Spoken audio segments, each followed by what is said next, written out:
The only father-daughter radio show in the history of radio. I'm Gail Bennington. I'm Ron Bennington, and we are in a pre-record today because today is a juice day. I kick off the whole deal today. Let's see what happens, but I just want to send a special thing out to the Knicks and the Knicks fans.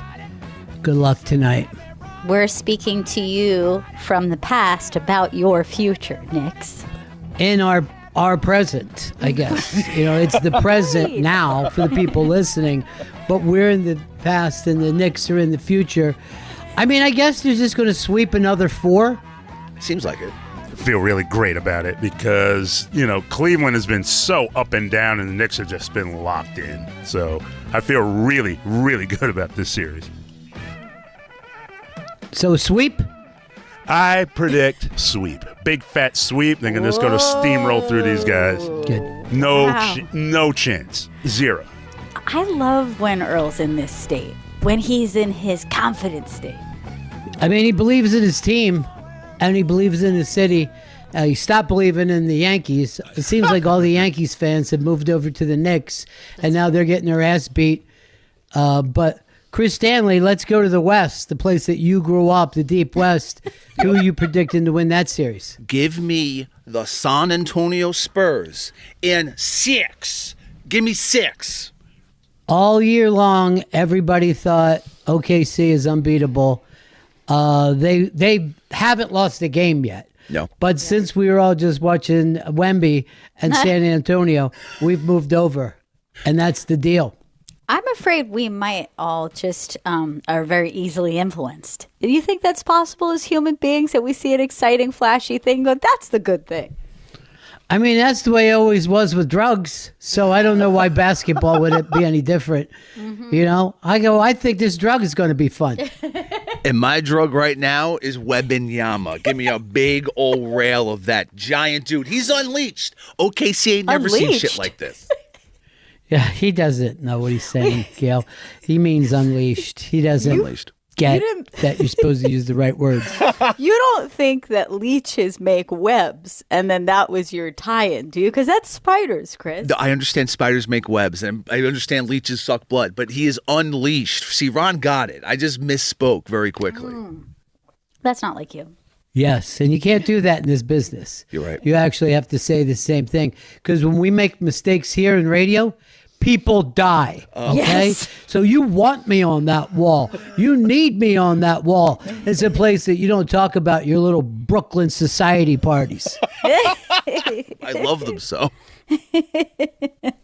What is the big song for the Knicks? Have they got a theme song for this run, Earl? They've been using the same song, go New York, go New York, go. They've been using that for a real song, I'm saying. They should have a hit song that they're using, not just yelling, go New York, go New York. I don't think there's an actual new theme for this particular run. It's just like, hey, let's get out there on the court and just run through people. Hey, forget All right, that's not what we're talking about. I'm saying the fans have to come up with it, not the team. You've got the best owner in basketball. He's put together the perfect team, the first team that's going to be playing home games in the Sphere. So cool. You can't lose. You need a big song for that. Yeah, we got to come up with a New York anthem. Nothing. No. New York is a loser town. You got to come up with something that people love, like "Jump" by Van Halen. Oh, crowd pleaser. That's so good, and jumping so integral to basketball. Really right? Cool. You got to jump. You might as well jump. Hey! Do you know that? Yeah, there's a whole generation of kids that think that "Jump" is the definitive Van Halen song. It's so weird. That is crazy. I think that's probably that's true for an era. Sure. But what would you guys say is the definitive Van Halen song? Like, this song represents Van Halen and the New York Knicks. I guess I would say "Running with the Devil." That's a damn good one. That's a damn good one. And if I'm not wrong, maybe the first song kind of released by Van Halen? Yeah, that was a single. That was their, I believe it was that first single, yes. That's what I just said. Come on, Earl. Chris. What about Eruption? Because they're erupting with points against the other team. And it's but it gives the audience nothing to do. Right. That's the problem. Right. You just stand there while he's playing Eruption. You can't dance and you can't sing. The title's phallic, but beyond that, I don't know if it's giving us much to do. Ain't Talking About Love is a great one, too. Yeah, but what's that got to do with basketball? You know what I mean? Here's what the Knicks, what do they want? They want the championship, right? Yes. Everybody wants some. Oh! I want some too. Damn, that's really good. Yeah, what I don't like is the beginning of that song, which is just Dave making monkey noises. I never understood that. Yeah, I get very embarrassed. I think that your answer is so much better because I was starting to think maybe it's hot for teacher and the teacher's the coach. Okay, that's interesting. You know? You want to please your coach, you know? I mean, you know how that people love these gay hockey things? Why not a gay basketball? That could be where my head was at. I'm not going to lie. Yeah. No, a great intro for the Knicks would be Mean Street by Van Halen. That's because it has a great build-up and it has attitude. But I love Earl, meet me halfway here. Most people don't know Mean Street. We're coming out with songs that got that WNEW fucking bounce. Yeah. You know, you guys play hits and hits alone. At their peak, WNEW had 30 fucking songs in their playlist and just running them around over and over and over. Unless somebody come in with a little bit of that Bolivia marching powder or a little bit of that fat cash. What about Jamie's crying and Jamie being the other team, right? Like, I feel like this is just as much of a stretch as Hot for Teacher. God damn it. You know? The thing is, if the other team had a guy named Jamie, fuck that. I mean, it would be perfect. Hold on. Parody. Mitchell's crying. And it's just a full-on, like, Van Halen. Mitchell's crying. Donovan Mitchell, other Cavs. Because he's going to be crying. I think what you're saying is we grab Donovan. And maybe, this is the season of the Knicks. Yes! Oh, my God! We got there, guys. I mean, did we have to take a couple big leaps? Yeah. But we got there. Must be the season of the Knicks. This is it! This is the greatest night of our fucked up lives. Have you seen the prices that they're charging for this game? Nobody but Wall Street guys. That's not fair. And movie celebrities can go to these games. That's so shitty. It's just so shitty. It's so shitty about sports in general. I hate it. Floor seats are between $11,000 and $100,000 right now, and just in the upper echelon, $4,000, $3,000. Right. Let's stop at floor seats, okay? No sense in putting a hat on a hat. What is the difference between an $11,000 floor seat and $100,000? Do you get free Cokes? I don't know, and that it's all over all of these reseller sites. That's just a ridiculous amount of money. But again, then it drops to something else. It's insane. Dolan's out of control. I'm going to give full credit to Jack for bringing this up over the weekend because we were talking about high prices of these, major sporting events, and he was like, "The rich people have their sports." Okay, you want to charge that for your polo matches? You know what I mean? Like, you can have those. These kind of sports, basketball, baseball, football, those are supposed to be the sports of the common man. Here's the problem we have with capitalism. Old money, sure.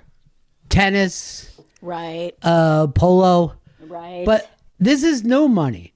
A lot of these guys grew up just being fans of a team. That's why a lot of them will go, I'll pay $3 million for Jimmy Page's guitar. Because they grew up listening to Led Zeppelin, not fucking classical music. Yeah, it really kind of hit me because I was like, it's a good point. That there was a time that we had an elite class and they would be out playing croquet. Yeah. And you know what? Ron's right. It's the whole system's broken, okay? And we're just looking at floor seats it's just one facet of a major problem. And I hope the rest of American society can rally around this, the Knicks Cavs Eastern Conference Final playoff run, because that's what's going to open up everyone's mind. You know what?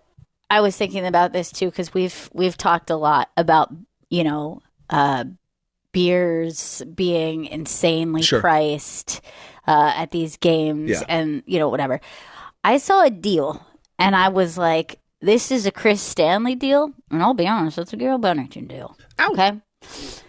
It was a bar restaurant in, I believe, Dallas. I'm so sorry that I don't have the name. I should have looked it up ahead of time. And it's called an adult Happy Meal.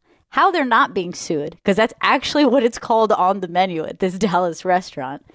And it comes in a little box, and inside, I believe, is like a smash burger, fries. You get a cocktail with it, and then inside is your toy. And what's your toy? Zen? Just one cigarette. One cigarette in a little Lucy in a bag, and that's your toy. And it's called an adult Happy Meal. And I went, and by the way, I know that this isn't like the deal of the century, but it's $20. And I'm like, I was thinking about how, yeah, that sounds crazy, but you could also buy a cocktail for $20. That's you right. could buy, you know what I mean? Like, look at these goddamn beers at these places for $20. And right away I was thinking, Chris, this is a Graceland. We need to go there. 100%. And this seems much better than the deal that was put out by a bunch of baseball parks of like 9 hot dogs and 9 beers for 9 innings when they were tiny beers and tiny hot dogs. That's not even a tiny beer. It was one 24-ounce beer you got in 9 small plastic glasses. It's ridiculous. Is it Clifton Club? Is that what you sent me, Deb? Clifton Club in Dallas. And I did see somebody had sent that over to me, and I was like, oh, my God, this is genius. This is like a Stanley special if there ever was one. Light 'em up, dog. And it is sad that you're seeing something like that for $20 and you go, oh, my God, what a deal. But that's the world we're living in now. Okay. There's a little bit of inflation last time I Literally, an looked. actual Happy Meal could be $20 right now. It could be. Like an actual children's Happy Meal. I haven't gotten one in years, but maybe I'll start grabbing them. Just the kids' ones, though. It gets embarrassing. It makes us feel all old. And I know we're all experiencing it. But, like, you just ring up at the grocery store and you look at the price and go, what the fuck? You just fill up your gas tank. You look at it and you go, what the fuck? Like, you go to a diner and you drop $100 on eggs for 4 people. But Gail, have you looked what? at the Dow? Have you looked at the NASDAQ? It's up, dog. I'm not sure that matters to me on the day-to-day. I feel great for you guys down at Wall Street. You seem happy about They're crushing your Dows. it. They're paying $100K a seat for the Knicks. I'm not sure you guys are passing the savings on to us. What? What's that last part? I don't think we're getting that. We are in pre-record right now because today is the day it all begins for Ronnie B. And, we appreciate so much the support that we've been getting. This is day one. Took us a long time to get there. I'm really proud of him, but we're just... we're throwing ourselves into it, We're throwing ourselves into it. We've got a great support system in this show. Jim McClure, of course, Deb and Chris and Earl, and everybody who sent us well wishes. So I appreciate it a lot. All right, guys, this is a little infographic that I saw. I don't know whether you're familiar with the term infographic, yes. But it's a graphic that gives you information. And that's my favorite type of graphic. Yeah. It's normally based on a study by somebody that I never even checked to see who did the study. For all I know, it's Earl Douglas and 2 other people at the Hard Rock. This study claims that the music that you fall in love with most, you are between the ages of 13 to 17. Interesting. Or what Juju calls a teenager, which he's kind of obsessed with. This is where I got to get to be a teenager. Right. So I'm going to ask you guys, do you agree? right off the bat? Well, it's kind of interesting because I do feel like a very special era of my musical life was probably more like 18 to 25. However, I will say this. I think 13 to 17 set the tone for that next era. And I think that the way I listened to music at that age made me a much more eclectic music fan, and I have stayed that way. So that's very, very interesting because your college years were very, very important to you as music can be. Yes. Now, I know this from your mom's parents, that they didn't go to college. So even though I think your grandmother is the same age as Mick Jagger, she knows zero about the Stones. Yes, fascinating. And her stuff and her husband's is all doo-wop. But yes. their friends who had college experiences, they're like, when they get together with them and they're fucking putting Cream on. You know what I mean? They're just fucking, bump, and I got a DeVita. And they're like, what happened to what happened to the Orioles and Five Satins? Chris, I know you were a late bloomer. I was. But from 13 to 17, there were 3 bands that I did love and own CDs to. And that was Sublime, Weezer, and Green Day. I don't listen to them much outside of Weezer these days, but from 13 to 17, that was my pocket, those 3 bands. All right. Sure. I love it. I didn't even know that you had that little thing because I know there was a lot of stuff you hadn't heard about, until college. All right, so college was totally, it blew my mind in a totally different way because that's when I discovered the Beatles. And I'm not even joking. Right. No, that makes sense. Now, he was like, Peter Frampton is fucking amazing. Yeah. My buddy Craig put me on.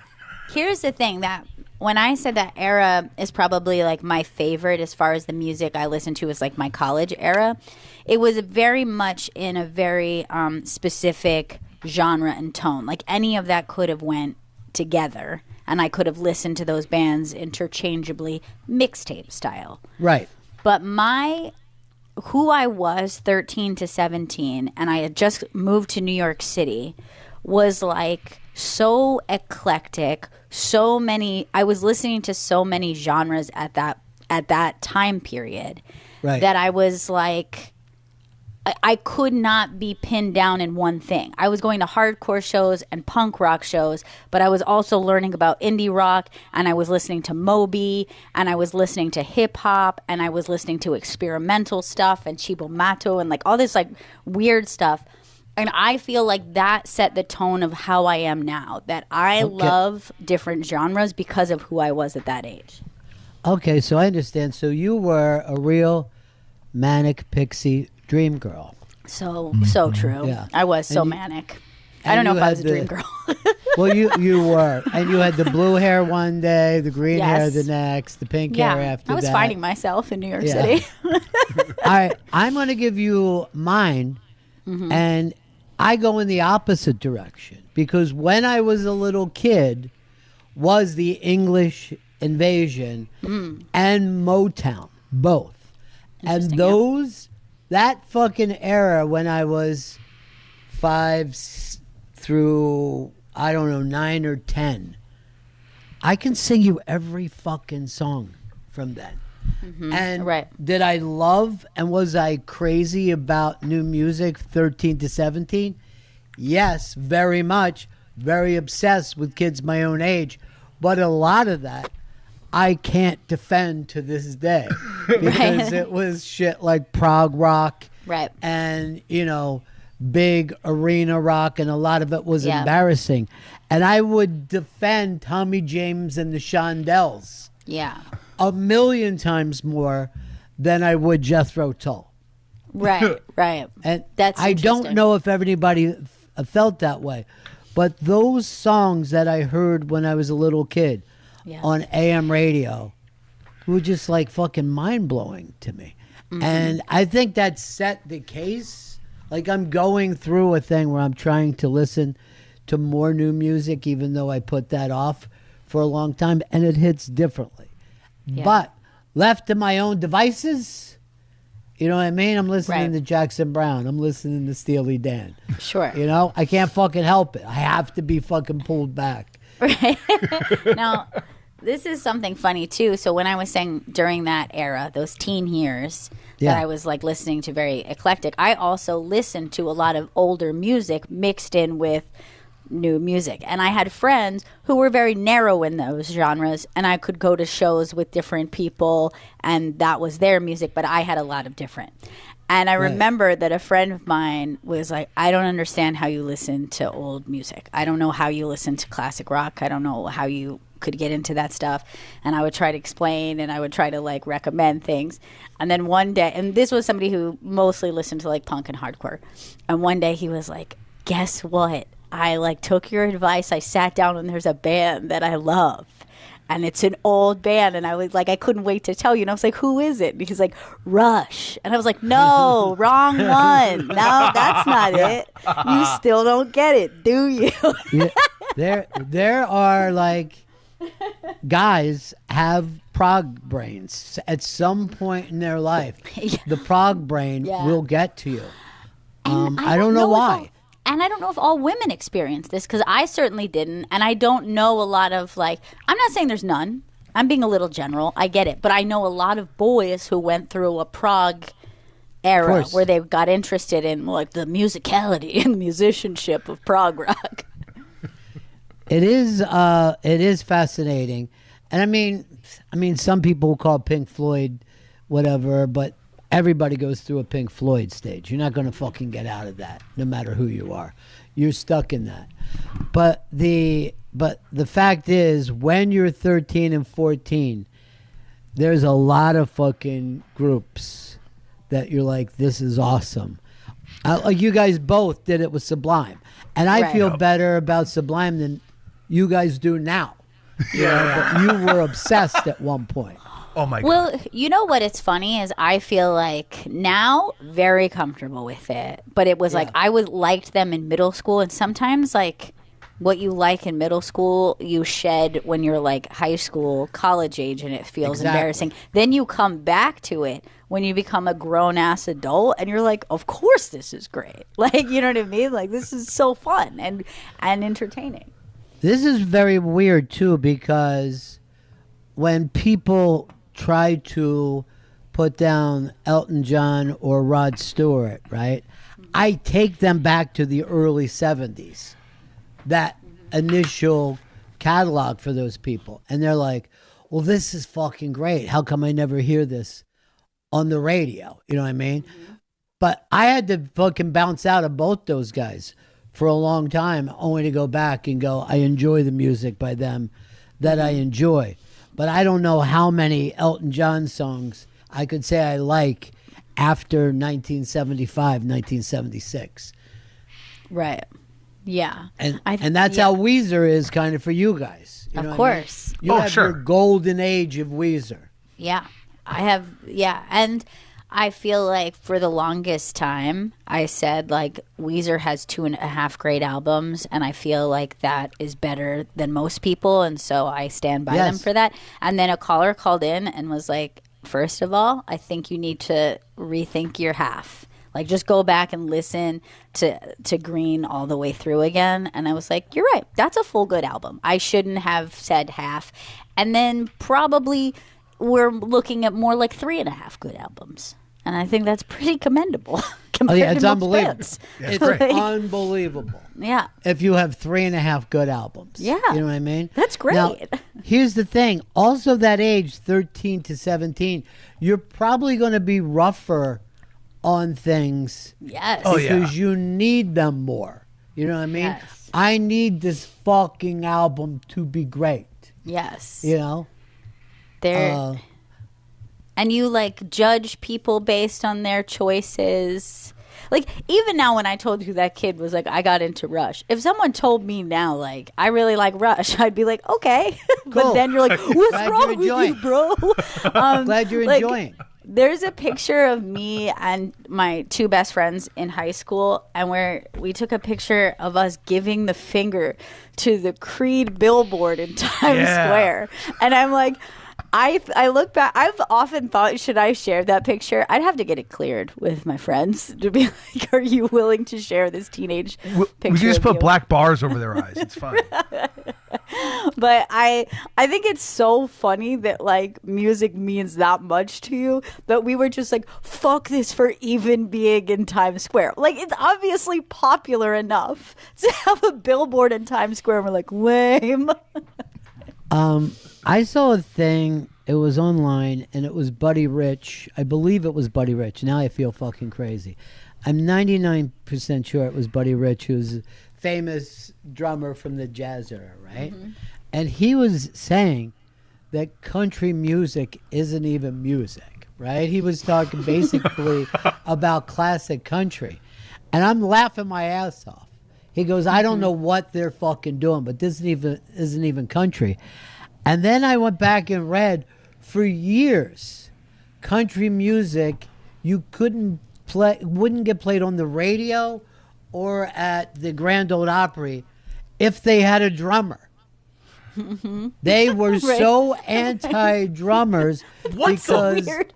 Can I tell you why? Why? Because that represented jungle music.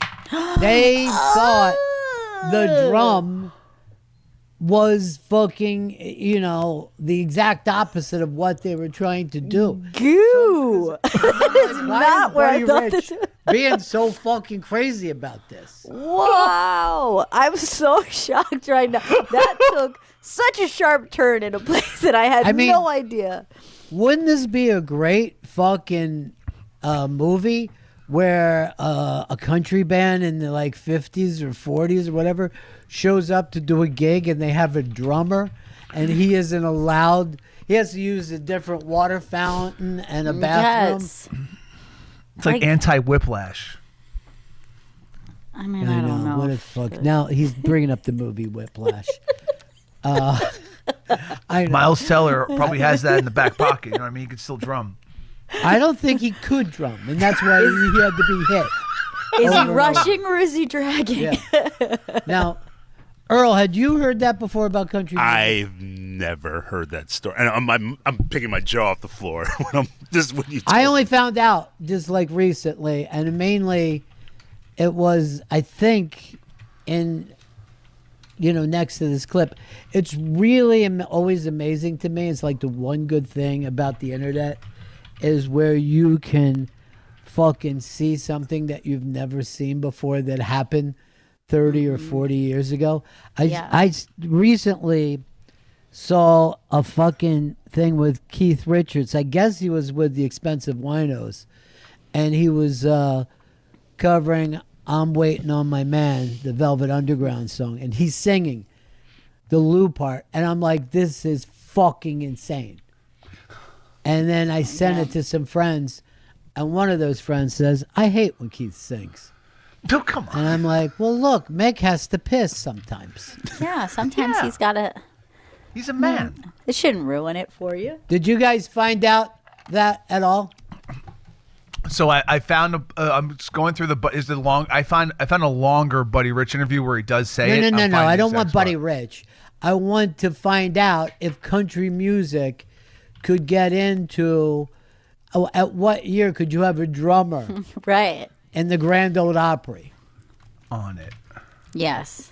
You guys don't know how to search properly. You're too on the nose. You're like, oh, this is all about Buddy Rich. It has zero. Buddy Rich didn't even say it. But right. Deb, what do you got? 1963. 1963. That's crazy. Burn it down. Insane. Now, that's by the really way, weird. we're not saying they couldn't have a black drummer. We're saying they could not have a drummer. No drums. I have to clarify that. Up until 1963, there were a couple years where you could have a drummer, but they had to be hidden behind a curtain. You couldn't see them. Well, of course, because we don't want the That's people shameful. to see a drummer. Yes. Someone slapping around. Where's this percussion coming from? People just losing their minds in the Grand Ole Opry, not knowing. Weird. Yeah, it is insane, and I'd never heard that before. And now that Deb backs it up, and I'm sorry you couldn't get there, Chris. Earl, you didn't even try. He was trying to plug in his computer. I was reading a Buddy Before- Rich Wikipedia. I feel like an idiot. You I just can't get you over said, this Buddy thing. You said that Richie Rich couldn't be in a band under any circumstances. Ron, I got some Richie Rich facts for you. Yeah. Silly. So, yeah, by the way, I had never heard that. But 1963, this is the year JFK was murdered. And at the most you could do was hide your drummer. Just bass for us. No thanks for the drums. What are you talking about, you crazy bastards? I mean, do you think that was some kind of Ku Klux Klan rule from the beginning? Had to have been. Had to have been some sort of fucking intertwining of the two in the shadows. Right. You know what I mean? And they're like, yeah, you don't want that. That's crazy jungle music. No, this something stinks. Oh, that's so wild. It's crazy. All right. A full drum kit became a permanent visible fixture on the stage in 1974. That's when they were like, we have a set of drums. Hearing this shit makes me feel more sane about today. Because that's fucking crazy. So 1963 was the first time that maybe you could pull something from behind the curtain. But then you were going to walk some people. Thank God Dave Grohl grew up in this time so he could drum in peace. Can I tell you something? After what I found out, I'd like to put him behind the curtain. You know what I mean? Wow. I thought he was a good family man like most rockers. Found out he's just a dog. Catting. Why would a dog cat? Dogs need to get off too. I mean, do you think a dog wants to hear they went out catting one night? You know what? And speaking of the dog term, my mom used to say, he's running that woman from Chester. So, and like, if she thought I was with, let's say, a bad girl, she's like, I don't know who you think you're fooling. I know that you're running that girl down there in Linwood. And I'll be honest, I don't know if I've ever heard another human being say it. I've never heard that before. Yeah. That's wild. But I did find out that her parents like to go out running. Oh, really? Yeah. But she and my dad weren't that way at all. No running at all. That's nice. Walk slowly, holding hands. That's beautiful. Yeah. I love that. Now, on the other side of this, we found out that black clubs wouldn't let anyone in that could read music. I'm lying. Everybody in jazz could read fucking music. And they were shocked when a musician couldn't read music. All those fucking guys. All the guys that you heard about who did heroin and they were fucking... Yeah. All of them could read music. Just savants. Joni Mitchell, was like making a jazz thing, and they tried to give her, sheet music to stuff, and she's like, I have no idea what this means. And they're all just like, fuck. How do you call yourself a musician? What are you doing here? Yeah. If you can't read the things we're all supposed to read. Like, Miles Davis was just as good at classical music as he was That jazz. makes sense. Yeah. Does it? I think so. Him being so skilled and talented in jazz. Seems I like know, it's all- but it's not like you could say Jimi Hendrix could play classical. That's true. Bill You would Withers think couldn't that would read make music, sense. right? Bill Withers couldn't read. Oh, All right? no. He could just sit there and do it in his head. You know who else was the same way? And this is really funny. So our friend Paul Williams, right? So we had him on the show a bunch of times, and he was always great. And then Opie booked him, and Paul Williams came in to do the show, and there was a keyboard there. And he goes, what is that for? He goes, well, we hope you would sing one of your songs. He goes, okay, who plays the piano? No, he was going to play the piano. And they're like, you don't play? And he goes, no. I just hum and sing. And then I hand that over. And he became one of the most, I mean, he's in the Songwriters Hall of Fame. Yeah. Just He's a hears legend. the music in his head and never thought, oh, maybe I should learn to strum a guitar or play the piano. Never even dawned on him. Almost feels like a cheat. Or like, I don't know, advanced. You know what I mean? It's like, oh, I don't need to worry about any of that. I'm just going to bang this out in my head. I don't have to, like, you know, fucking work at Well, it. everybody, I guess, gets it in their head first, and then they have to transfer it. So that's the wild thing. To me, somebody who gets it in their head, hears music in their head, and then grabs a piece of paper and starts to write the notes out, that fucking destroys me. And I was looking at a guy, his dad had a autistic son. So the autistic son was only interested in classical music. And I think his dad played a Beatles song for him that he had never heard before because it's not his interest. And then that kid started to play chords and then finally played the song within 2 minutes. Hearing a song and then repeating it back. It's just unbelievable to me. All right, somebody wrote, he played the piano in the Muppet movie. Can I tell you, I saw a movie that Joe List played the fucking jazz piano. It's the magic of editing and the magic of film. Could you do a thing, Chris, because you're a great editor? Could you do something where it looks like you're playing an instrument? Oh, it's impossible for me. All right. So you struggle with lip syncing. Yes, but to lip sync and fake strum a guitar, Yeah. I can't do it. I feel so dumb when it's happening, and then I feel a lot more respect for front men who play the guitar. I mean, to actually do it, to actually sing and actually play the guitar at the same time. I find this to be the weirdest. Drummers who sing.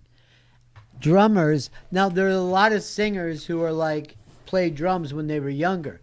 But Right. to sit there like Levon Helm or Don Henley or Phil Collins, and you're just playing the drums, but you're singing lyrics and medley, it's fucking crazy to me.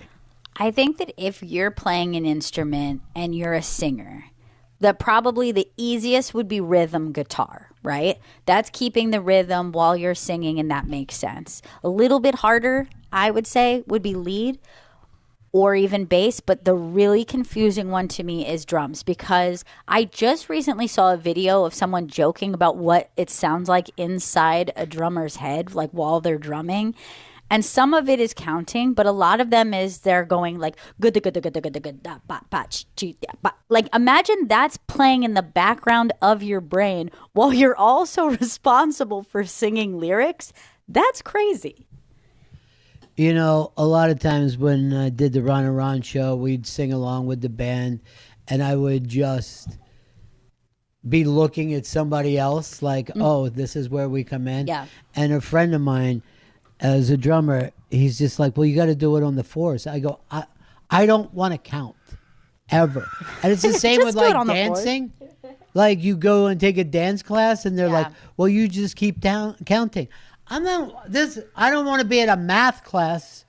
You're a fucking douche. Yeah, that's difficult. People who can actually do choreography is pretty shocking to me. Yeah, but it's stupid. I feel like they don't get it. They're counting during the song. And if you are like, and this is similar to like a drummer, right?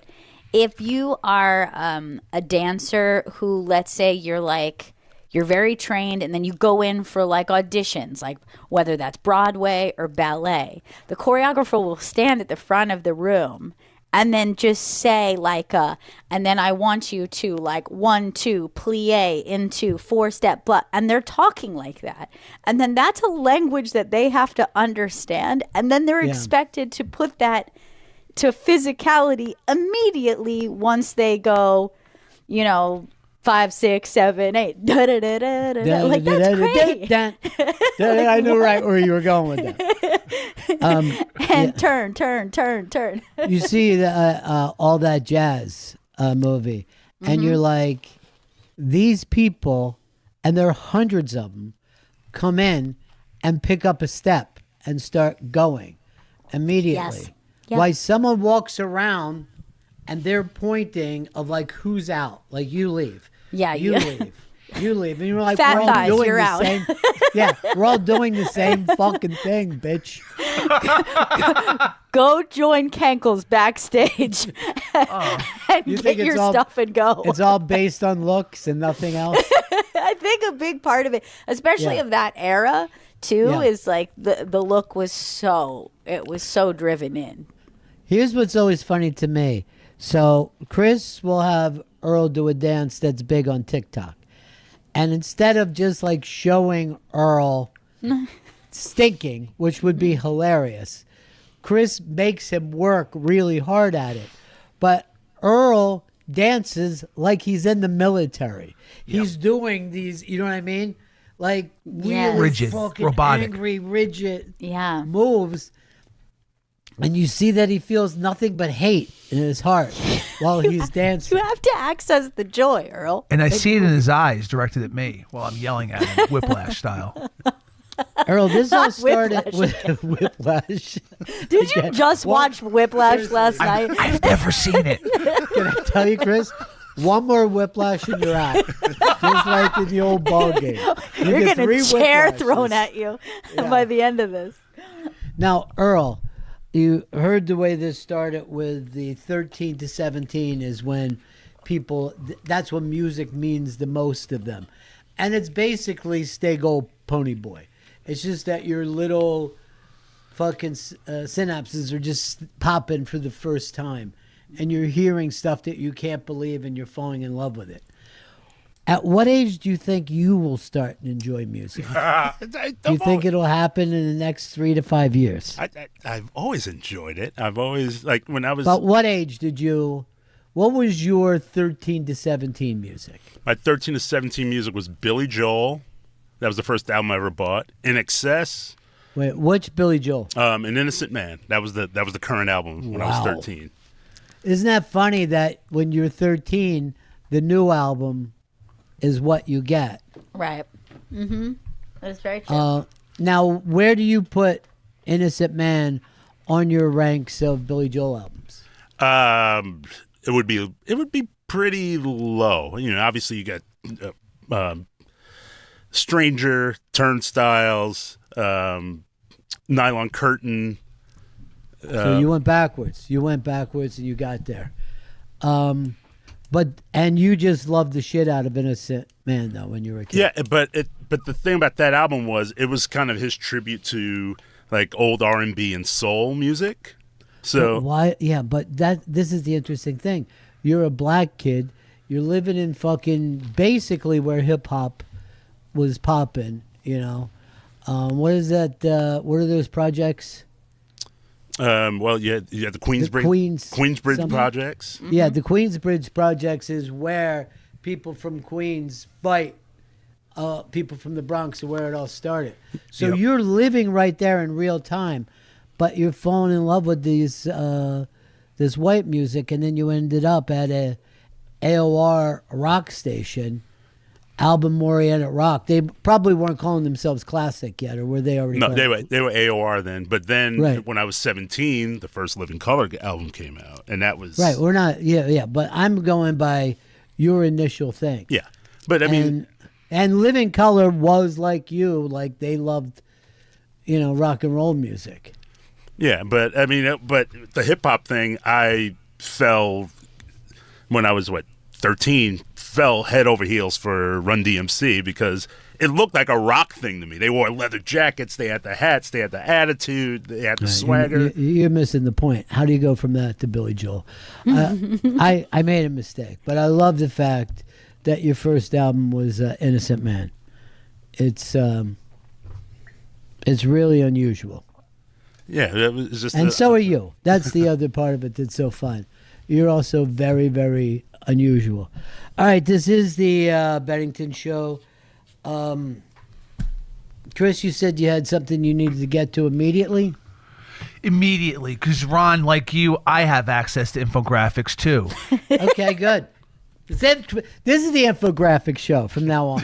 Good. It's so educational. Yeah. And we have facts to back it up. Right. So I saw this infographic of the Super Bowl winners during each presidency.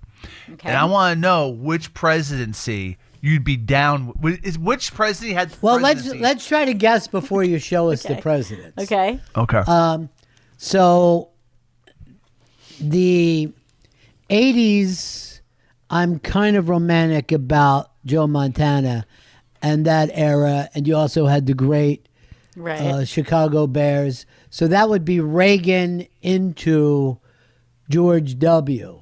Yeah, Bush And that's when the Super Bowl got really ridiculously bigger than people expected. I mean, it was big during the 70s, but it got truly big during that. Then second George Bush, you had the beginning of the Patriots empire. Oh, see, that's interesting because I was going to ask you because I was like, is the Patriot Empire like an Obama/Trump era? Well, But that I guess it begins. That's their second part of their empire.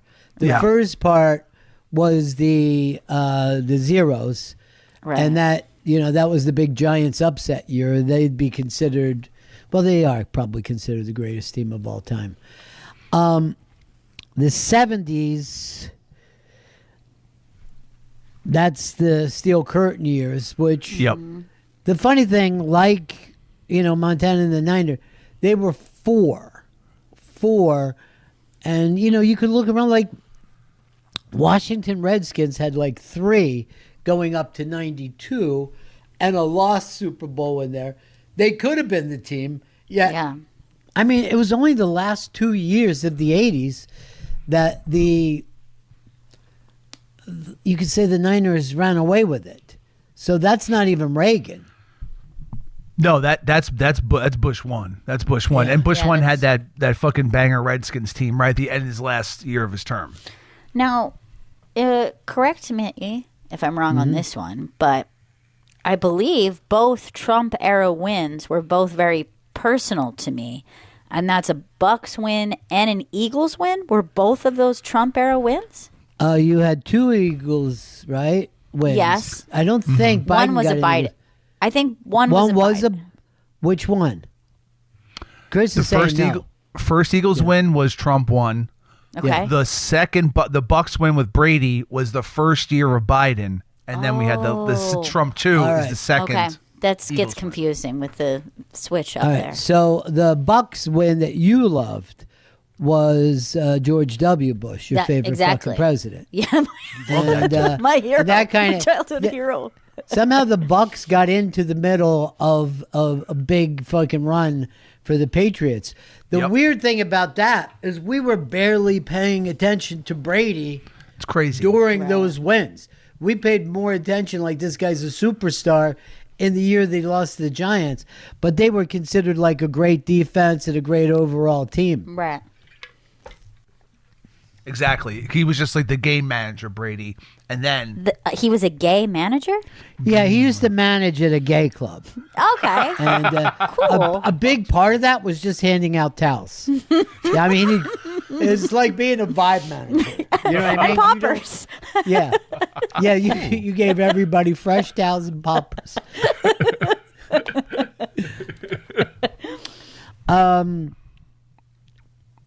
So what do you think? You've had a chance to see this on the infotainment. What do you think we're looking at here? so Chris? this is what I find interesting.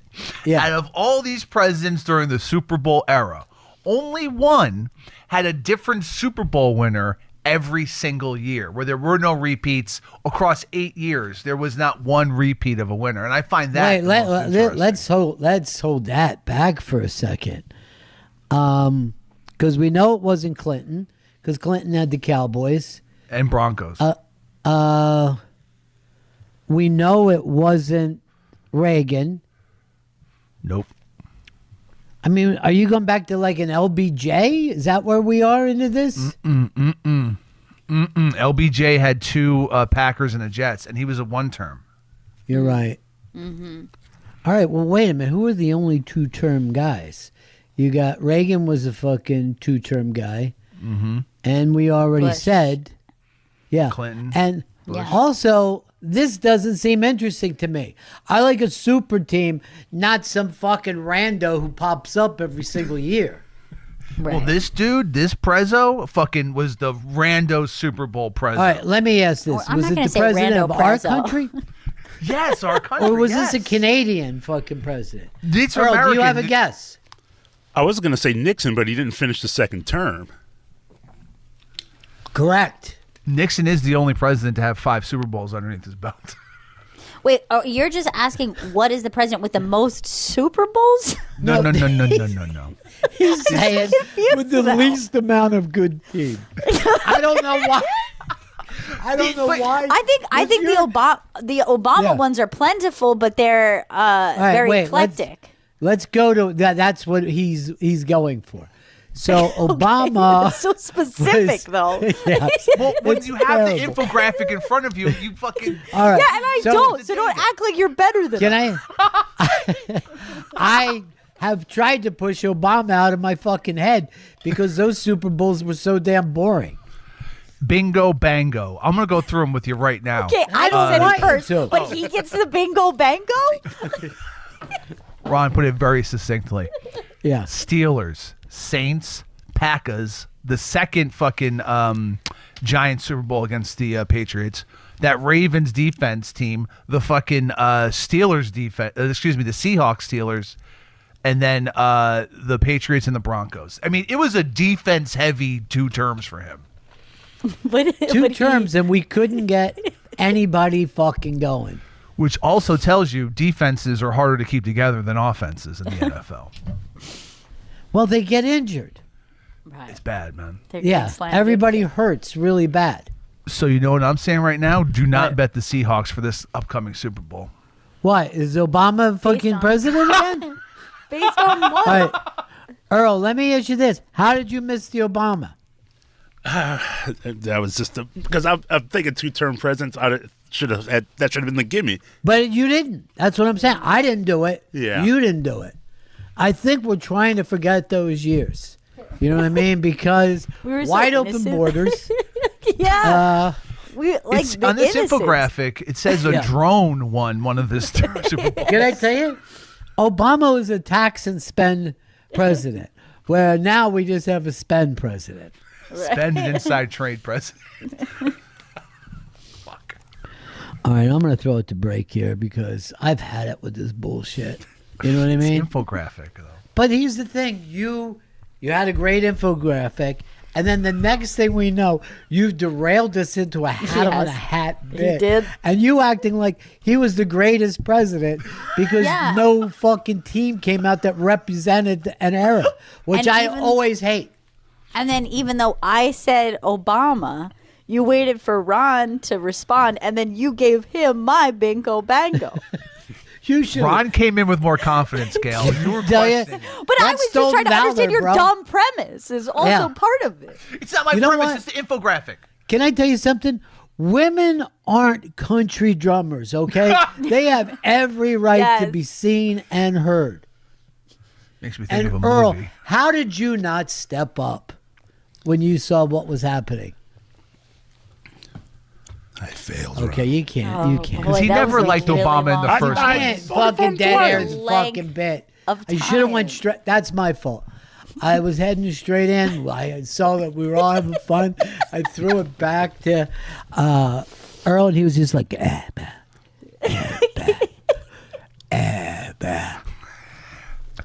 He's like, you know what he's hearing in his head? Gee, I hope I get it. I hope I get it. How many people does he need? How many boys? How many? girls? Gail, let's talk about your dog and Muddy Matt. Trying to keep floors clean, hardwood, tile, and carpet, it's a constant battle, especially when our dog comes running in with muddy paws and tracks it everywhere. That used to be my nightmare until we got muddy mats. Now we keep one by every door, and the mat actually grabs the dirt and moisture before it even hits the floor. No more muddy footprints or paw prints all over the house. I had seen the videos online. I thought, no way it works that well, but we're living proof it does. Only Muddy Mat is made of thousands of ultra-soft microfibers that are super absorbent, trapping dirt, water, and mess so it doesn't spread all over the house. And when it gets dirty, just toss it in the washing machine. That's it. If you're tired of constantly cleaning your floors, you're going to love Muddy Mat as much as we do. Right now, get a free medium Muddy Mat with your order of 2 or more mats at buymuddymat.com. That's B-U-Y, Muddy, M-A-T.com. Don't wait. Get your free Muddy Mat today at buymuddymat.com. Faction Talk 103, it's the Bennington Show.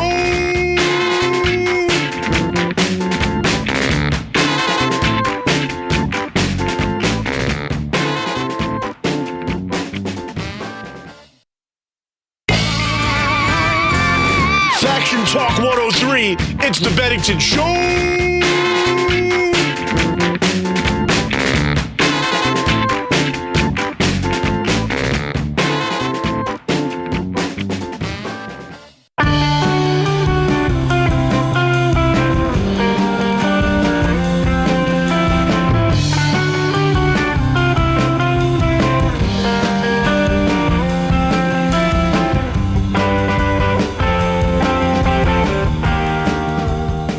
Bennington is back. Gail, did you ever see a meme that kind of blew your mind? And you're like, holy shit, there's truth in this, like I've Yes. never seen before in my life. So this meme was sent to me by a friend, and it just said, one thing about butterflies, they do not fly in your house. That's a bug with class. And I go, in my entire life, I've never seen a butterfly inside. Never once in all my years on this green earth have I seen a butterfly in my home, indoors, any place. In your school, in the mall, No. Never. in a supermarket, they stay outside. And I'll tell you who's classless. Moths, okay? Those are Disgusting. They're rapping at the door trying to get in. Yeah, I mean, they'll throw themselves against the window. They're so sick. close to a butterfly, but disgusting looking. They're almost like if a butterfly had an alcoholic problem and was sleeping on the street in the Yes. Lower East Side. But let me tell you this. Think of the world. Yeah. The only bugs that we like are butterflies and ladybugs. Yes. And then the rest of the bugs we do not like at all. Yes, with either varying degrees of disgust or terror. That's the only spectrum that the rest of them get. Horrifying, most bugs. Yeah. Horrifying. When I was a child, the fucking bugs, any bug, freaked me out. Like there'd be moths in my house, I'd start crying as a little boy. Please kill the Yes. moth. Yes, We yeah, know. yeah, it's very You were common. a weak fucking sauce. Your mom was disgusted with you Yeah. because we normally look to the firstborn son as this is a protector. You know what I mean? Yes. Not Yeah. somebody's Lord. going to cry because a moth is inside the lampshade. It's on the lamp. You claim to be the eldest boy, yet this is how you carry yourself? I'm no longer afraid of them, but I'm It's revealing. too the eldest late boy. now.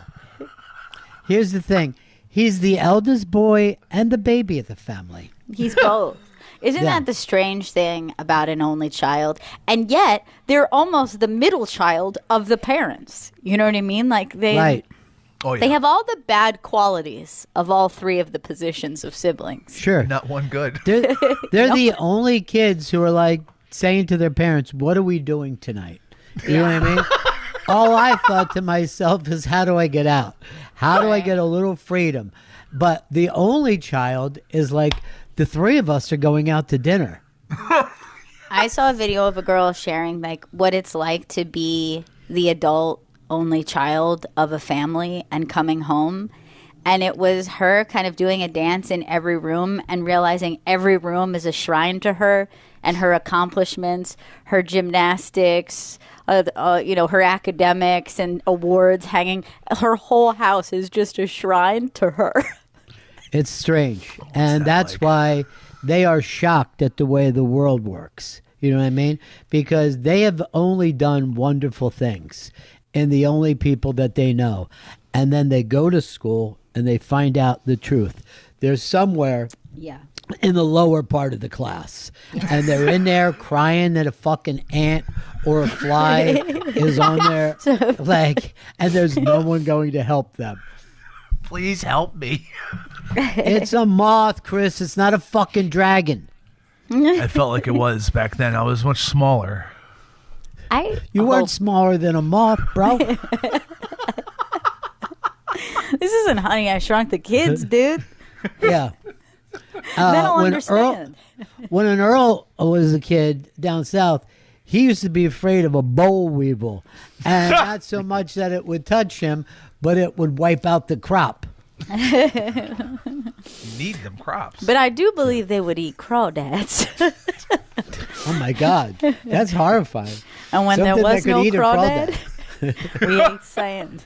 You ate sand? We ate sand.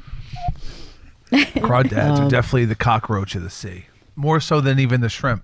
Well, they're a freshwater crustacean, are they not? A crawdad? They're a cockroach of the freshwater. Yeah, it's like a little freshwater lobster. I could be wrong, but I've always thought that the crawdad was like a kind of a muddy crustacean. Can I tell you? I don't know whether you follow Brad Stinks or not on socials. He eats big fucking plates every weekend. Every Saturday, he's gnawing on them, and every Sunday, he's gnawing at them. And he does it until Memorial Day. Oh, man. There's not enough meat.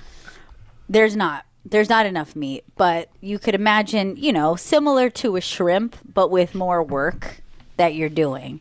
A friend of mine decided to host a party where he was just going to steam just like tables full of crawdads. And we had a party at his house and we just were cracking them open all night and drinking. And I've never been so violently ill. And I don't think it was from the drinks. I really don't. I think it was the quantity of bottom feeders that I had consumed that night.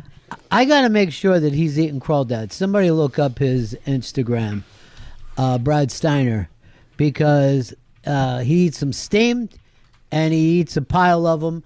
And then the next day there's another pile. He's buying them in bulk.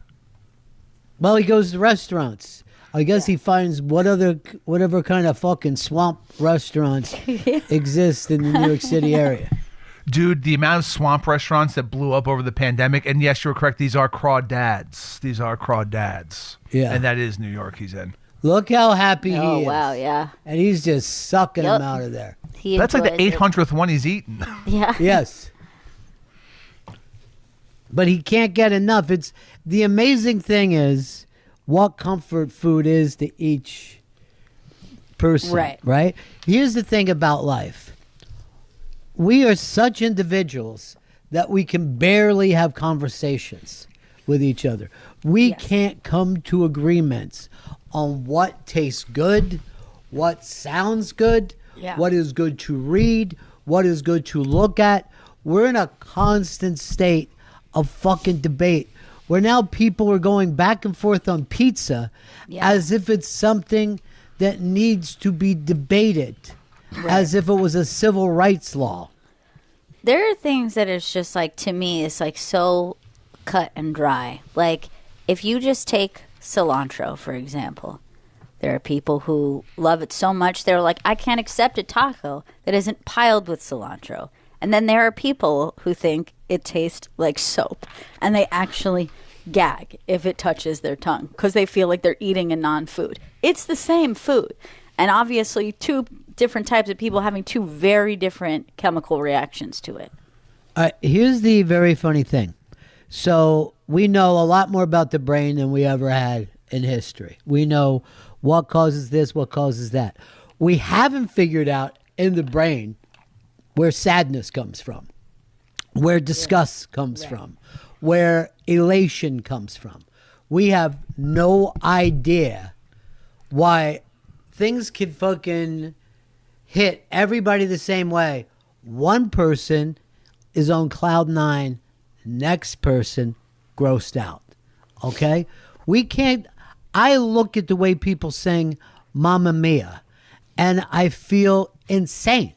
I'm like, the happiness that they're having with what sounds to me like a child's tune, you know? Yeah. I mean, I go through this with Earl when he's just belting out, there's a room in the sky, you know, she's having my bed. I don't know why he's enjoying this, and then he acts like Lionel Richie or Phil Collins sucks, you know? I get that feeling when watching like NFL games and you see the guys in face paint, etc., or whatever, some fucking costume. And I'm addicted to the NFL. Like addicted. You love to the it. game. I'm constantly watching it and thinking about it and reading about it in the off season. But All I right, could never let me ask you imagine this. doing that. Have you ever gone to a game, Chris? I've gone to one football game exactly. It was Monday Night Football, Ravens at the Jets. Okay, so you don't care about the Ravens and you don't care about the Jets, No. right? No. What team do you really want to win? Not because you put money on it, but you're like, I identify with this team. I would like the Buffalo Bills to win when I'm watching the Buffalo Bills for Josh and I guess the city of Buffalo. This is shocking to me, but you don't want it for yourself. You want it for a good story, but when you're a real fan, like if you're a Steelers fan, you want it for yourself. And maybe that's why you don't understand going crazy, you know? Yeah. And like Earl was a Jets fan, Daddy was a Giants fan. He had the same amount of disgust. You're right. And I read a thing about, you ever notice like we'll bring up any topic and Chris Stanley is immediately angry about it. No matter what we're talking about. You know what I mean? It could be the smallest, dumbest thing. And he just starts snapping. Rich. And he's like, these sons of bitches, they fuck, you know. And I found that comes from feeling powerless in today's world. He feels like everything is coming at him. And all he can do is lash out. Now, Earl feels like Chris Stanley is coming at him. Yes. And all he can do is lash out. But I'm not coming at him. I'm coming near him. I don't know, Chris. Like we said, we don't even understand, you know, why we feel. I mean, you're a guy who cries if you see a moth. That's when I was a child. I am a man now. I am a grown man. I don't think you've made the change. I think if I saw a butterfly indoors now, I would cry because I would feel like it was Happiness. a gift. Yeah. Yes. The rarest gift on earth, an indoor butterfly moment. Never once. Here's the thing. Chris Stanley and Earl Douglas together should walk the Appalachian Trail. That's my dream for them. To get out in nature and walk a good 1,200 miles together. Jeez, the whole thing? The whole AT? Well, what Well, do you how want much to of do? it Walk do a you- piece of a fucking trail? There's no sense of accomplishment then. You're right. You're right. That's a cheat. I'm down to do it with Earl. I'm down to go on this walkabout. I don't know. 1,100 is a lot of miles, Chris. All right, Deb, look at it. Deb understands hiking. Her and Mike have walked the trail before. Deb, how long is the Appalachian Trail? Gotta look it up. She'll get to the bottom of this. Mm-hmm. But these guys actually have climbing shoes, her and Mike. But here's the thing that I think we have going for us with Earl and Chris. They're city boys, you know? City kids are just like 40 blocks. They don't even think about it, right? Yes. You guys could just keep doing that for days on end. I think that you could make it. I will tell you this, girl. City girls seem to find out early how to open doors with just a smile. Mm-hmm. And these two motherfuckers can't hide their lion eyes. And I'm going to tell you that right now. They're both serial cheaters. All right, Deb, do you have the numbers? 2,198 miles. Okay, that's 2,000 miles. If you go, let's say, 500 miles a day. But You'll dude, make it within a week. not on foot. Even if you're only going 300 miles. Well, there's no other way to do it on foot. What are you going to do? Take a fucking helicopter? I flew over the trail. And you know what you can eat? What's that? Anything that you forage. You'll be doing a can't- lot of foraging on this. Can I Stop being negative, Chris. You're right. There's got to be berries on the trail. The odds. Yes. Duck. There's berries. maybe. The I can't- mushrooms. You're an There's odd moths. duck. Have you ever eaten moss off of a rock? You fucking love that. Oh, yeah. My younger self would hate Yeah. that, but I'm down for that now. I mean, bugs got protein. I'll tell you this right now. Earl needs to learn how to wipe his ass with a leaf. Because I don't want either one of you with backpacks and water. I want you to find it for yourself. Wait, at least water, please. Just I'll fucking forage, but please, I can have water for Forage this for jerk. water. Yeah. From the wet moss you'll be licking. Full of I'm not- tardigrades, now that I know that. Have you seen those, the microscopic little, what they call like water bears that are in like mossy areas? And they just look like microscopic bears with their little claws. That's what you'll be drinking. Here's what we got to do, guys. A lot of people start in the south and they walk to Maine. You guys are going to start in Maine and walk to the south so you won't get snowed in during the day. I mean, you're going to be doing like 20 miles a day, probably tops. A lot of it's just fucking climbing straight up. That's. All right? I'm clumsy, but I can try. I will try. And all you're going to have is a little bit of salt, a knife, and some flint to start a fire out there. You could use that salt to help you preserve the meat that you're hunting. Now, most people gone from Maine down south start in early June.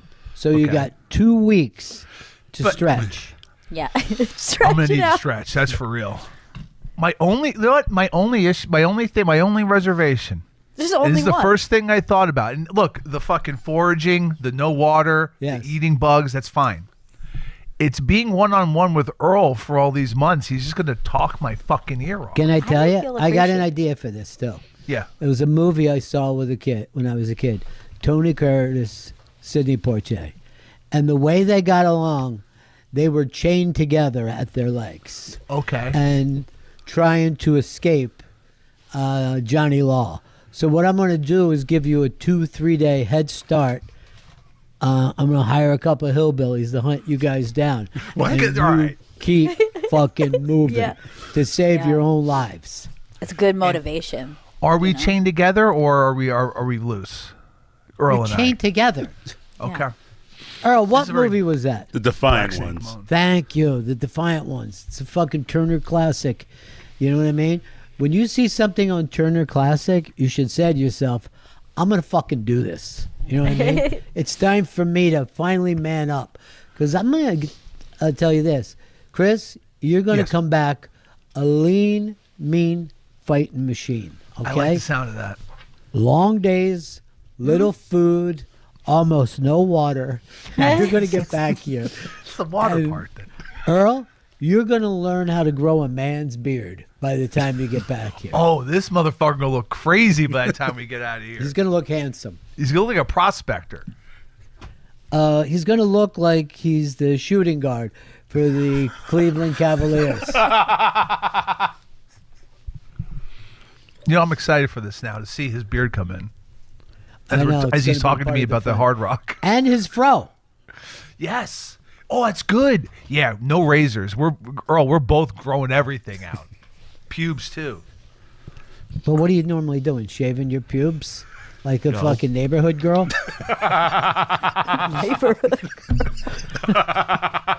Just some girl in the neighborhood. You know, just a girl.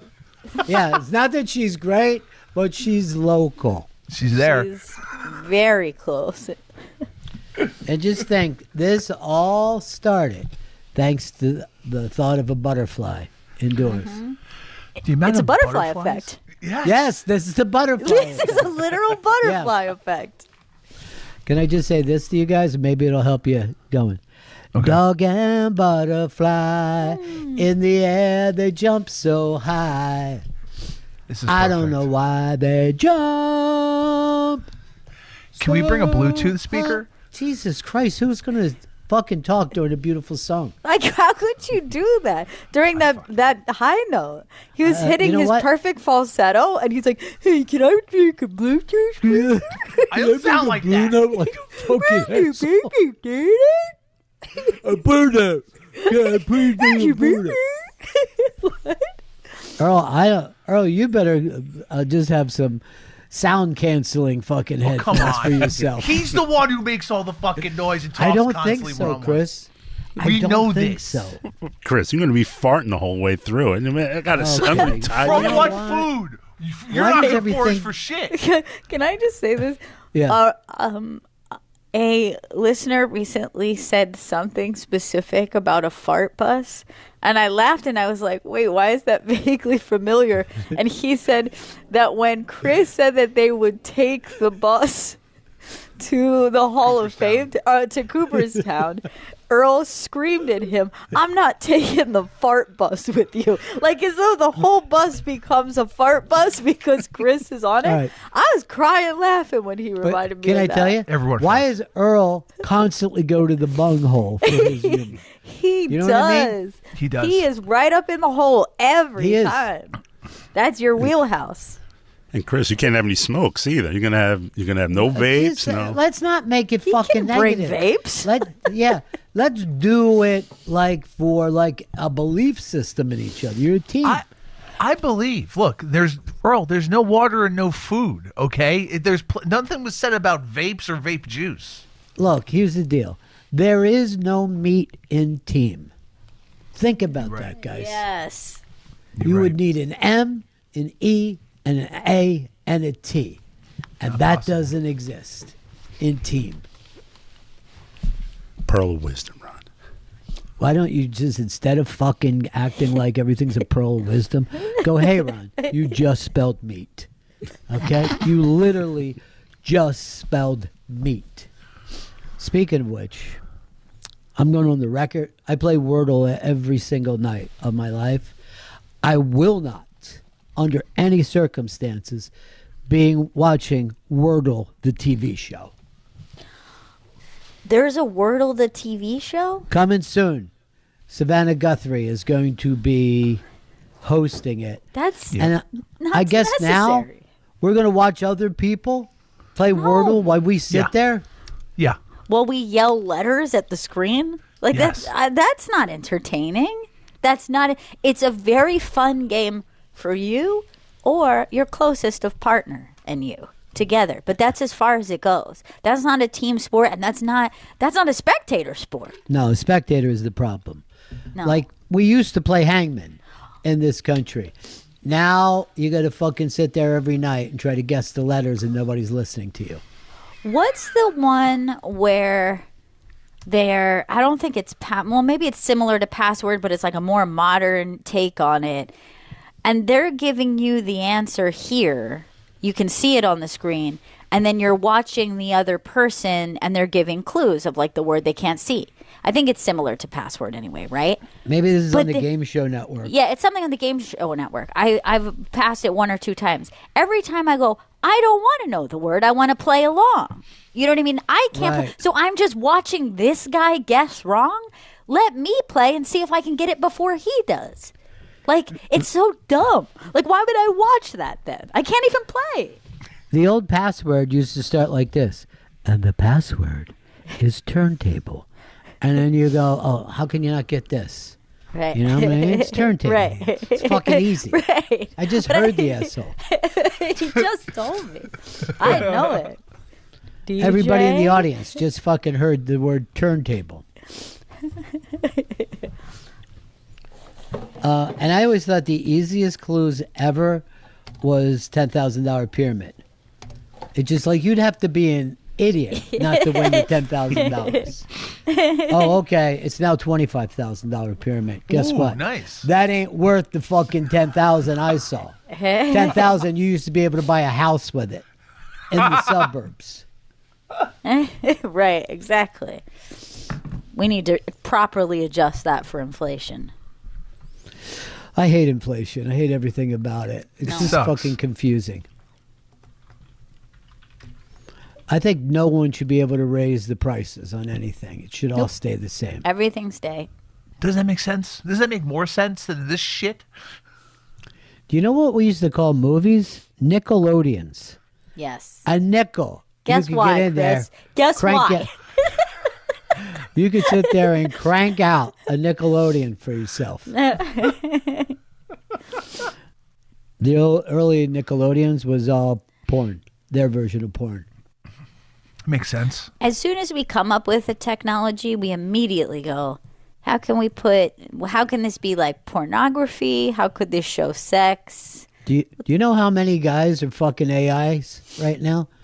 At like a sick amount. And that's why when that movie came out, I think it was called Her.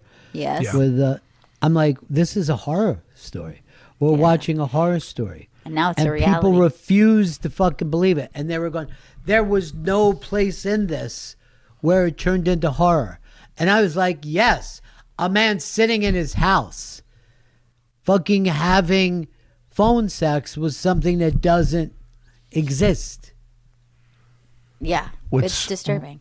What's really weird is they found that there's even there's the AI boyfriends and girlfriends, that the AI boyfriends for women, that's even more popular. And no one apparently saw that coming. Oh, yeah, it's women. Women are doing it. They're the I'm ones just saying consuming it's most of the different porn. numbers. Yeah, No, that makes a can I lot get- of sense, Chris. Here's what Chris is right about the fact that all women are bitches and Yeah. they're Why, trying I to didn't fucking. say You're that. the You know one what I who's mean? having sex with a naughty fox and smoking weed with it. I'm not Male fox. The A male fox fox. wants It was to a fuck male. me. I You're don't wanna having gay sex with an animal, and you're judging women for having I don't even know what. Probably He has just a a friend. bazooka. Can I tell you, know. I I've called read him some of one these things. night and I go, Chris, what are you doing? And he's just like, fox on the run. She screams and I just have to come my life away. Coming to a fox. I'm going to tell you something right now. Fox on the Run is one of the most underrated glam rock songs of all time. And no, I don't consider hair metal to be glam. No, of course not.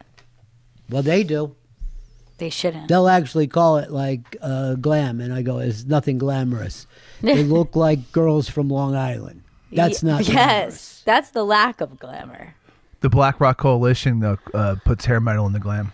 But Can I here's just say the thing. something? I know you're being racist right now, and I don't like it, Chris. You're too Yeah, good for that. did your fox teach you that? No! What is this? The Kevin Hart roast, where you come in, just start doing your race baiting? I didn't say it. I just assumed there was race baiting. Yeah, there must be. Yeah, I believe I'm there sure was. they would. I didn't say it. They like to go to that well, you know. Sure, it's a big, deep well. The long tell you- history. I will tell you this: if you're talking and you bring up race, you can feel the attention turned to you, Oh, no of matter course. what race you bring up. Oh yeah, and it Like- doesn't really matter the context in which you. Right. I mean, and I'm going to be honest. You let's say, yes, of course, humor. Everyone goes, "Oh, is this joke going to go too far?" But let's say you're even bringing up a woke concept, right? Yes. And you're amongst people that maybe you think you have similar political views. There's a tension there because even the thought of the conversation coming up, they start to act like, I'm not even sure I'm allowed to hear this conversation. And you're like, hold on. Like, I think we can have a conversation about Black Lives Matter. That's okay. You know what I mean? Like, Can it's I tell you that this? level of uncomfortability. This happened with me and Nick DiPaolo. I bring up a concept, and he's like, "Hey, easy, buddy. This is not the time nor place." But I sent an old-fashioned snail mail out to Mayor Mondami with an idea. I said, "Let's change the name Chinatown to Koreatown and see how many people feel confused." Yes. I ended up getting visited by 10 cops. In my house. And that's 9 cops more than needed.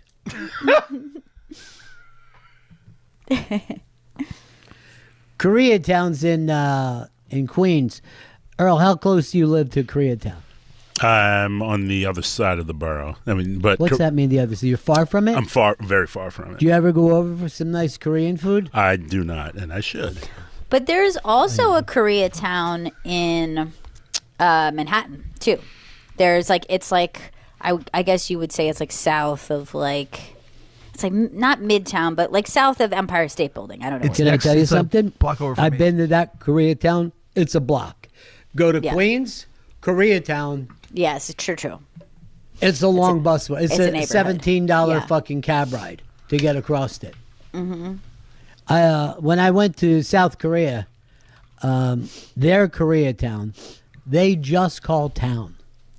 And they're like, welcome to town. Welcome to town. Now, during the you almost can't even say during the pandemic because it was pre-pandemic, before the shutdown. My daughter went to a preschool, a daycare in Koreatown in Manhattan. And one of the things that we started to notice, me and my husband would pick her up from daycare, and we were like walking to work, and it was like 1 to 2 people on the street wearing masks, which you would see with many Asian cultures because they do that out of courtesy. Then the next day it was like 10. Then the next day it would be like 50. Then we're walking and we're like, hey, half the people in Koreatown have masks on. And we're like, should we be wearing a mask? And this is just before the lockdown, when just like the rumblings of COVID and coronavirus and what's happening. Yeah, it was like that. And we're like, I feel like they're doing something that we should be doing. I was the last person who believed there was going to be a lockdown, and I was out the night that people stopped going out. Yes. It's crazy. And I'm like, where is everybody? Yeah. This is weird. Yep. Mm-hmm.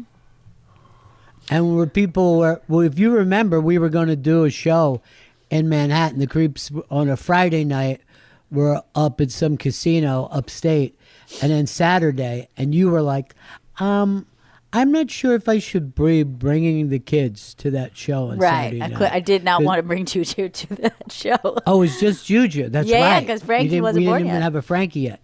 And I was like this, bring her. I go, the place is going to go crazy. I don't know about that. Remember, I was telling you how I went to go see Ben Folds at one point. So he does like a little talking in between his songs. And at one point, he's talking, and something gets in his throat, and he starts to kind of cough and choke on it. And he's like, oh, sorry, give me 1 second. He's like drinking water. And someone from the crowd just yells, hantavirus, like that. And so he starts laughing. And then he's just like, tomorrow it's going to be the Ben Folds super spreader event. Oh, my God. We used to make those kind of jokes. Yes. We're like, we can't do this again. All right, let me just tell you, something's grinding my gears, and I want to say it. Yes. So Ben Shapiro got mad at Pete Davidson for doing a joke about Charlie Kirk and said this is an all new low. And here's my thing. I want to know why, Ben Shapiro, that's not lower than people that are his friends refusing to look into what happened that day. You care less than Chris Stanley, the lunatic conspiracy guy. Right. No one cares. It's the one conspiracy I believe in. Yes. It's the one. Ron, look, the one dude pointed out exactly why they paved over the crime scene fucking Please. 24 hours I later. mean, that's really, it's and too that's much. just the least of it. Have you guys ever seen a movie called Snake Eyes? Nick Cage? Yes. Yes, a long It's time an ago, Atlantic very long City movie. And I mean, it plays so much like this. It's weird. And guess what casino that boxing ring was in? time. Oh, casino. Borgata? I'll give you a hint. He's now the president of the United States. Oh, my And God, Venezuela. it's Trump's. I didn't want to say Venezuela. that. I was just doing the hint. Okay, well, the hint was password level. Now, here's the thing. The day of that, they said that Trump made one phone call to Barack Obama and they both said congrats to each other. Wow. Weird. It's a big See what I'm club, saying? isn't it? Or a little club. It's a big rather. club that we're not in, Chris, so it's not big Yeah. enough. Yeah. Let me in. At least Do me let a me get the favor. info. Open the door and let me in. Yeah, yeah. Uncle Judy, Elton John, Martin Luther, the King of Don. Paul McCartney is such a fucking genius lyrically. Maybe the best to ever play the game. Goat. We're talking about goat status. Hey, let's not call people goats, okay? Yeah. Because it sounds like, that movie where the lambs Yes. are detectives, and that weirds me out a little bit. And believe me, I had no problem with Planet of the Apes. But Planet of the Lambs? No. No thanks. Do you guys eat lamb? I have, yes. I have. There was Don't really care for it. Wait, is that what Lamb chop. yeah, lamb chop, but is that what you're eating in like a what's it shawarma. called? Yeah. Yeah, It's we're either sitting there lamb or scraping the goat. meat off. It fucking looks disgusting. Yes, just to walk I like past it a the lot. store. Yes. The fucking its original form looks fucking gnarly, and when it's those thin strips, also is like no thanks. And look, I've fucking What- had it before. It's not good. What's the place next to the Comedy Cellar? Fucking people have gone crazy for this food for years. Yeah, that's it's like baba ganoush and hummus. Vomit Middle Ganoush. Eastern. That's not the name of a place. Yes, Deborah. It's Mamoon's falafel. Mamoons. People Yeah, I used to go there all the time. fucking crazy for mamoons. I used You to go can't there, get in there some after high nights. school. Yeah. That was a long Wait. walk for you. No. When I went to City Ad School, it was very close. Ah, okay. Gyro, is that lamb? Or Yeah. gyro? It can be lamb or beef. No, Or never chicken. beef. Well, which is it? Always beef. I would always choose the lamb, and the answer is then I love it. Is the answer. All right. I actually love it. There was a time in my life when I thought I'm a lamb guy because I just had really good lamb chops once, and then I realized no, I'm going back to beef. All right, I'm going to ask her, Douglas. I think I have an answer. Have you ever eaten lamb? I have not. He lives in New York. He's never eaten any lamb. I don't. He's get never it. eaten any beef, and he's never eaten any chicken, and he refuses to eat certain fruits, like banana, watermelon. I have seen him eat turkey, but in cube form from Dwayne Reed. That's disgusting. And I don't even know if that's real meat. And also, I saw him eating D's. D's what? D's nuts. Earl, you ate D's nuts? Gargling Now, here's the thing about balls. Chris. Instead of fucking setting the bit up, he just giggles as if Right. D's is the punchline. Right. See how I said Yeah. D's what? Better. You think I don't know D's nuts, Chris? You set up. So your bestie can knock it down, okay? That's right, man. And then someday I'll set you up. You know yeah. what I mean? I'll But fucking not Someday now, that's in- for sure, Chris. In the far, I don't No. trust you right now. Instead of set get it. up, I'm going I to get kick you it. directly in the balls. do it again, please. Yeah. Wait, I He forgot that's your kid. enjoys that. That's his thing. Damn it. I can't Thanks win. for helping me And- nut. And verbal humiliation. I mean, obviously. Sometimes he calls me 2 o'clock in the morning and I have to talk dirty to him until he can pass out. You son of a bitch. You let everybody down, you bastard. More. More. Don't give up on me, Daddy. Don't give up on me, daddy. I'm such a bitch for you. Today, I really can't stand us. I'm going to be totally honest. No, I get it. I I feel get it. like bad about us. I feel I've- like we've decided to just grab low-hanging fruit. Sure. Yeah, and we should be ashamed of ourselves. Here's the question. What do you think is the lowest hanging fruit? This is a great Because question. in my opinion, it's the watermelon. It's right there. You're right. It's on the vine. It's the actually a very puny vine that it has to just lay right on the ground. It's very weird. Cantaloupe is the same way. Right. I'd love to see a cantaloupe high in the sky and see how it does for itself. I bet it gets Cantaloupe 3 or tree? 4 times bigger. Yeah. The cranberry's pretty low to the ground, but I don't know if it's in the ground. It's in the bog. It's That's fucking crazy. It's in its spider bog. They flood the water, and then it fucking spider bogs itself up until it's nothing but spiders. And every time that you have a cran apple, you're fucking eating a bunch of spider legs. How much money to swim through a cranberry spider bog? I'm going to be honest. I don't think there's enough money in the world. Yeah, because think about this: as you're swimming, and I don't want to hear your doggy paddling. Like you have to actually swim. You got to across. swim hard. As you're coming up for air, spiders are crawling in and out of your mouth as you're gasping for air. I mean, that's the level of spider bog we're talking about. Look, Gail, you're explaining to something, and 50% of the people here can't swim under Right. any circumstances. So So they're what like- would you guys rather drown in? Have you Yeah. ever thought about that? They're like, do we get water wings? How deep Are we is going to this be in our bog? swimmies?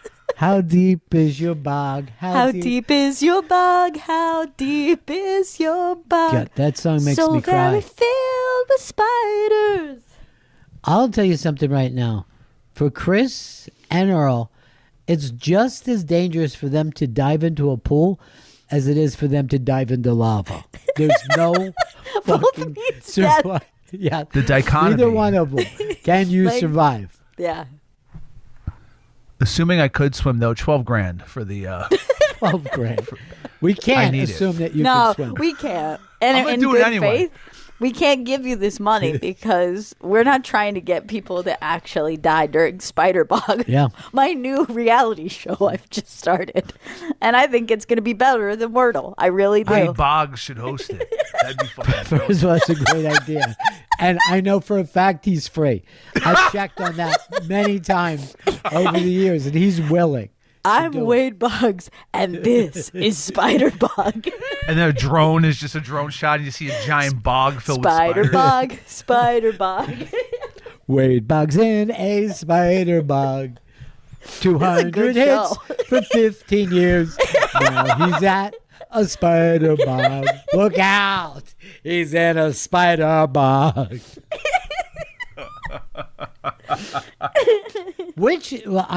This could be a great fucking contest. Who do you think can swim farther, Earl or Chris Stanley? And it'll probably be 2 or 3 feet to take Right. the gold in this. All right, here's the two things that I'm factoring in right now. I actually think that Earl would have the physicality to understand the mechanics of swimming. However, he will panic. And that is the thing. If you can't swim, it's the panic that gets you. I think Chris has like a false confidence about swimming. Right. And for that reason, I think it's going to be Chris. But if Earl could just master fear itself, Yeah. perhaps. Now, here's the thing. I know for a fact that it's tougher for black people to swim, I think because they have more muscle in them, where you take a Chris Stanley, it'd be difficult for him to get underwater. You know I'm what like I mean? a Because he's veal going to calf. bob right back up. But Like if I was throwing those rings in the pool, like he'd never be able to even No. get down there. yeah, even if it was 2 feet deep, he couldn't get down and pick up a ring. It's Now, scary. I do know this from being in gym class when I was a kid. We were at the pool. Everybody, before we were allowed to free swim, everybody had to go off the diving board and swim to the end of an Olympic-sized pool. And everybody's doing it one after another. And then this kid, Benny, he jumps in the water, goes straight down to the fucking bottom of the pool, and just is laying there at Oh, the God. bottom of the pool. And like kids are like, Benny's not coming up, and some people were laughing and shit. And the teacher went diving in, and all of his fucking clothes, and it pulled him dead weight out of the pool. You know what I mean? Like he wasn't kicking his feet to help. Puts him up on the side and goes, why did you dive into the pool? And he said everyone else was doing it. Like he had never been around a pool in his life, and he just sees people diving in like nerds one at a time. He's like, fuck, you know what I mean? I'm a better athlete than all these guys. Straight down to the drain. Right.